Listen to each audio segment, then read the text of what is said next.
ছাগলটারি জরিপ করিব লাগিবই ছাগলটারির ভূমি জরিপ করিব লাগিবই ছাগলটারির ভূমি জরিপ করিব লাগিবই আমার দাবি ন্যায্য দাবি ছাগলটারি গাঁও পঞ্চায়ত 3টা রেভিনিউর পৰা আমি 3 ঘণ্টিয়া অবস্থান ধৰ্মঘটৰ কাৰ্যসূচী হাতত লৈছোঁ। তাৰ কাৰণটো হ'ল ছাগলটাৰি গাঁও পঞ্চায়তৰ অন্তৰ্গত 22 স্তৰ 34 স্তৰ দ্বিতীয় খণ্ড আৰু ছাগলটাৰি আজি প্ৰায় 30 বছৰ হ'ল আমাৰ মাটিখিনি এটা টাইটেল লগাই দিছে যে আপোনালোকৰ মাটিখিনি আমি ৰিভাৰ ব্লক কৰি থৈছোঁ।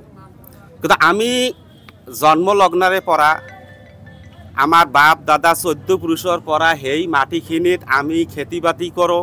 সেই মাটিৰ আমি খাজনা দিছিলোঁ। এই মাটিৰ আমাৰ ডাক নাম্বাৰ আছে, পাট্টা নাম্বাৰ আছে। কিন্তু দুৰ্ভাগ্যবশতঃ আজিৰ পৰা যেতিয়া 89ত ব্ৰহ্মপুত্ৰ গৰাখহনীয়াৰ কবলত যেতিয়া আমাৰ ছাগলটাৰি গাঁও পঞ্চায়ত 34 চৰবাসী চৰ পৰিল, ঠিক 2-3টা বছৰ পিছতে আমাৰ ৰিভাৰ ব্লক লগাই দিলে। কিন্তু দুৰ্ভাগ্যৰ পিছত আৰু এটা কথা হ'ল যে ঠিক তাৰে 8-10 বছৰ পিছত 91ত এটা জৰীপ হৈছিল যে আপোনালোকে যদি ছাগলটাৰি গাঁও পঞ্চায়তৰ মানুহখিনি আছে আপোনালোকে ছাগলটাৰি গাঁও পঞ্চায়ত 100% শ্ব' কৰিব লাগিব। কিন্তু আমি শ্ব' কৰিছিলোঁ গাঁও পঞ্চায়তত যে ভোটাৰ লিষ্ট, গাঁও পঞ্চায়তত যে নাগৰিকত্ব, সেইখিনি আমি সেই মাটিতে আকৌ 91ৰ মধ্যে আমি শ্ব' কৰাছিলোঁ। গাঁও পঞ্চায়তৰ ভোটো হৈছিল।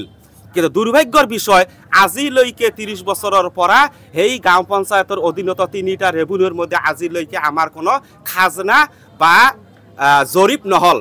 ৰেভিনিউ 3টা কিছতে আমাৰ কি লগাই দিলে ৰিভাৰ ব্লক। কিন্তু আমিতো ভোটাৰ তাতেই আছোঁ।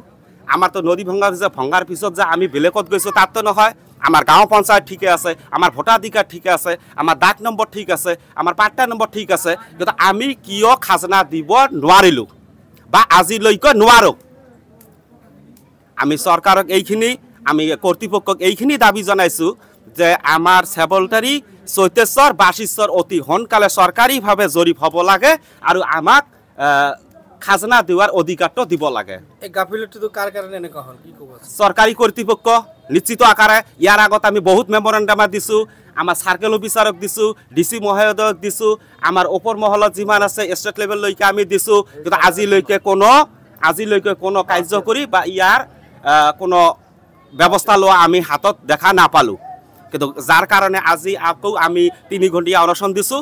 যদি কিবা কাৰণত আমাৰ এই কাৰ্যকৰী নকৰে আমি ইয়াতকৈ আৰু জংগী গণতান্ত্ৰিকভাৱে আন্দোলন হাতত ল'বলৈ আমি বাধ্য হ'ম। কিয়নো আমি আমাৰ ভোটাধিকাৰ সাব্যস্ত কৰিব লাগিব, আমাৰ মাটিৰ অধিকাৰ সাব্যস্ত কৰিব লাগিব। এইখন চৰকাৰ খিলঞ্জীয়াৰ চৰকাৰ, ইয়াত মাটিৰ অধিকাৰ লাগিব, ভূমিৰ পট্টা অধিকাৰ লাগিব। গতিকে আমি চৰকাৰক আহ্বান জনাইছোঁ আমাৰ অধিকাৰ আমাক লাগিবই।